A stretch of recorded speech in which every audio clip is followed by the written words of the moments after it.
Honourable Liz Behjat. Thank you, Mr. President.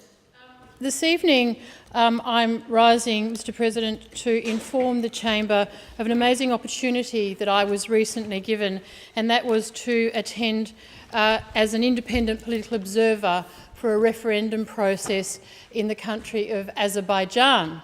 And before I speak to the Chamber about my wonderful opportunity that I was given, Mr. President, I would like to welcome into your gallery this evening with us Ms Aidan Rizayeva, the Honorary Consul for Azerbaijan here in Western Australia, newly appointed, and also Mr Seymour Aliyev, the media advisor for the Azerbaijani government here, who's visiting from Baku. Unfortunately, Mr Khanlar Fatiev, a Member of Parliament and leader of a delegation that is here for commemorations that I will be speaking about a bit later on, was unable to join us, but I do welcome them into your gallery, Mr. President.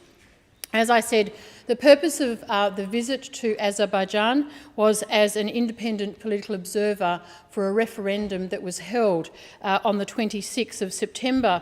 I was asked to be part of the delegation that was headed by West Australian Senator Chris Back, and also Mr Craig Kelly, the member for Hughes in New South Wales, myself and the former member for Cowan, Mr Luke Simpkins. We were asked to go along with there are international observers from over 18 organisations present in Baku, the capital of Azerbaijan, for this process, making a total of 117 international observers.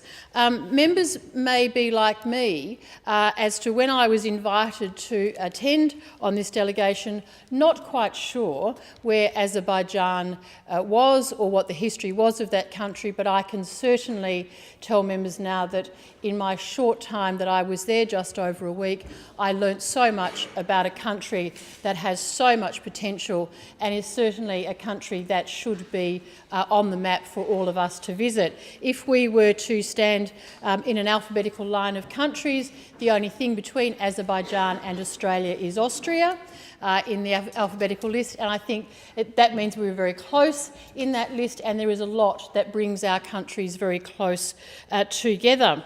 It was interesting to see, it was a constitutional referendum that was being held in the country on that day, and there were 29 questions being asked in that referendum.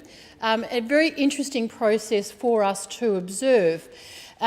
Voting is non-compulsory in Azerbaijan, unlike here in Australia, but very interestingly, there's 10.5 million people resident in Azerbaijan, with just over 5 million people being eligible to vote, and the statistics are showing that in a voluntary capacity, 69.7% of the people turned out to vote on that day. And with the questions that were being asked, although the official results won't be released until later in October, I think on the 21st of October, early indications indicated that of the critical questions that were being asked, 91.2% of those that voted in favour of those questions. The questions ranged from the term of the President of Azerbaijan's term being extended from 5 years to 7 years, and also lowering the age of those who can stand for Parliament, which I think is a very good thing. The age to vote in Azerbaijan up until now was 18 to vote, but to be elected to Parliament you had to be 35. And so now one of the questions that was being asked was that should be lowered to that age of 18 as well. There were also other questions surrounding the appointment of vice presidents and the extension of the presidential terms. At the moment they're limited to 2 terms, and they're extending that further so to allow presidents to serve longer than 2 terms. It was a very, very well organised process in relation to voting. There have been some criticisms laid at Azerbaijan as it's a new democracy that we saw emerge after the collapse of the Soviet Union some 25 years ago. They had a very short taste of democratic government actually between 1918 and 1920. So for 2 years they did appreciate independent rule, but then after that with the Soviet Union invading and taking over that space. With that collapse in 25 years, they've now had that independence. So they do need to make some changes, and that was why there were so many questions in a constitutional referendum. The process itself, unlike again here in Australia, I think there are some very good things that we could learn from the process. There is that you actually have to show identification to be able to vote in Azerbaijan, unlike we do here. And also, once you do vote, you're sprayed with some invisible ink on your thumb, so that to ensure that you only vote once in each thing. Something else that I think that we should be talking to our Electoral Commission about here in Australia. We were there, certainly we visited about 20 polling stations during the day to observe the process. The Honourable Kate does the thumb. They spray your finger with invisible ink, and then if you hold that under black light, it shines. So if you go to the next polling booth to cast your second vote, you can't do that because they'll see it rather than indelible ink. A very, very good system, I would think.